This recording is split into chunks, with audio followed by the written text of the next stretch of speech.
What is inflammation? It is a part of our body's defense mechanism. It is the process by which the immune system recognizes and removes harmful and foreign stimulus and begins the healing and repairing process.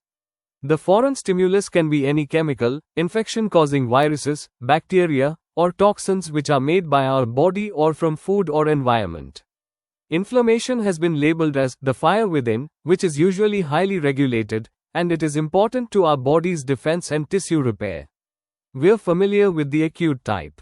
When we hurt our knee or cut our finger, the immune system sends an army of white blood cells and chemical messengers to surround and protect the area, creating redness, warmth, swelling and pain around injury. This process helps to restore the injured tissue functions. Once the auto-healing process of the body sets in, the inflammation goes away. The same process happens when there is an infection. So, inflammation is essential, as it plays the most important role in healing and injury repair, to keep our body safe and healthy. So, when does this inflammation becomes problematic? When our immune system is continuously kept in switch-on mode, it continues to pump white blood cells and chemical messengers indefinitely. This is called chronic inflammation.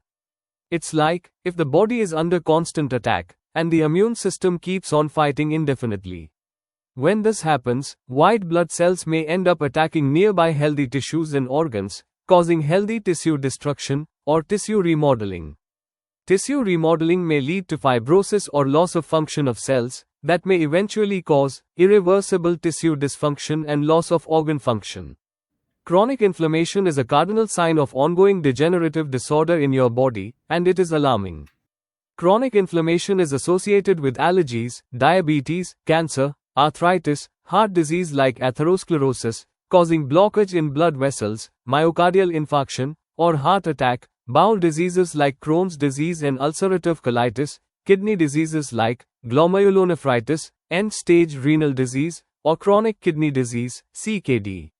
It is also behind neurodegenerative diseases like Alzheimer's and Parkinson's disease. Signs of inflammation are like cars' warning lights on the dashboard. It tells you that something is wrong with some part.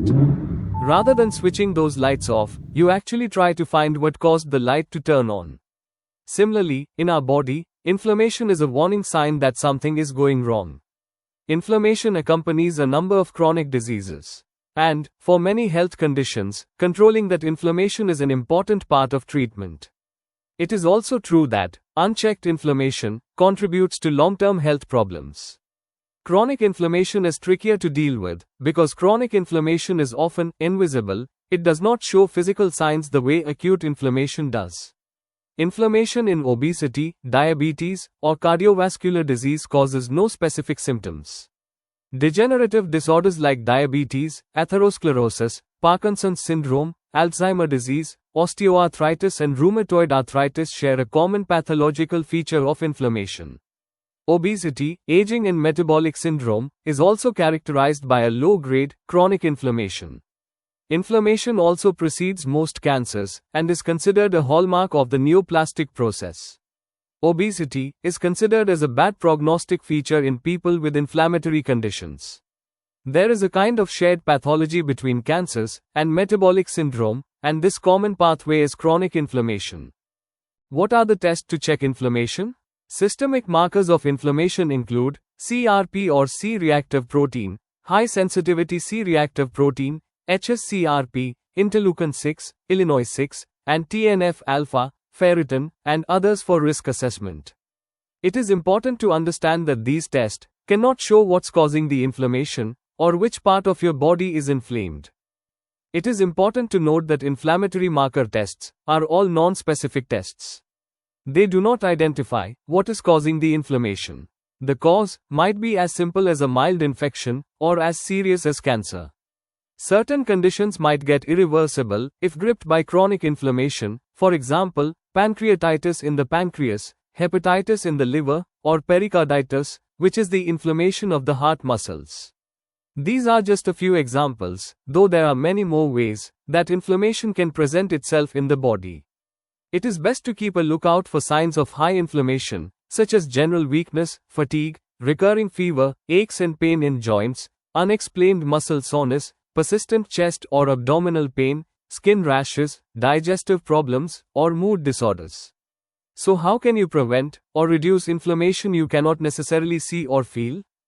The best approach is to visit your doctor to get yourself tested. If it is there, take necessary precautions in your eating and make needed lifestyle changes to reduce inflammation.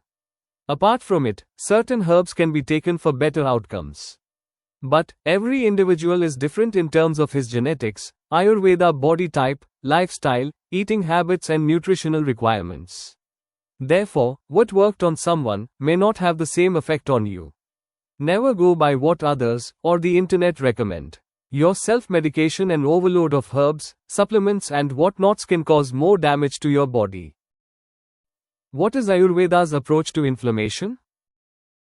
Shotha, Shofa, Shvayatu, Utsedha, and Samhata are some terms used in context to inflammation. Chronic inflammation is a cardinal sign of chronic degenerative disorders. Inflammation and edema associated with it is duly recognized in Ayurveda as a pathological manifestation.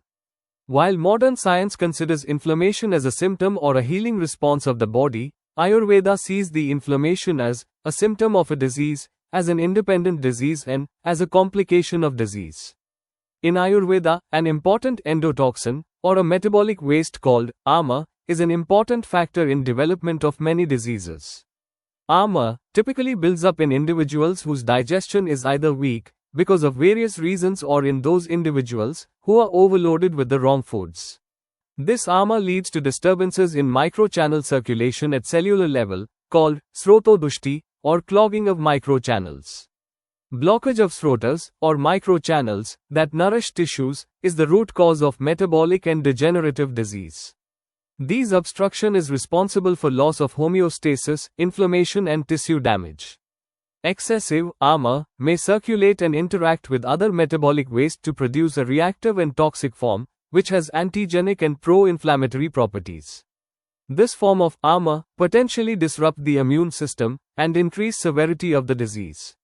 In Ayurveda, preventing ama formation holds the key to prevent chronic degenerative disorders. Emphasis is laid on purificatory procedures or detoxification. How we can help? By making healthy changes now, you can make a difference to your health outcomes for better, disease-free future.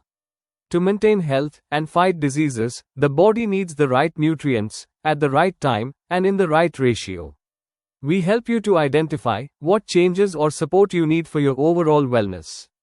Our approach involves a thorough assessment of your health status, risk factors, past medical history, and then we make recommendations to address risk factors. We plan dietary options for positive health outcomes and recommend supportive herbs to manage and reverse the effects of inflammation on the body systems to help recover faster.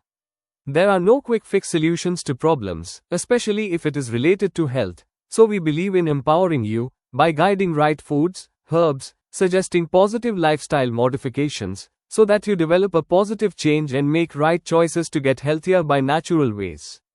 If you are facing any inflammation-related health concerns, contact us today to schedule a consultation and learn more about how we can help you naturally.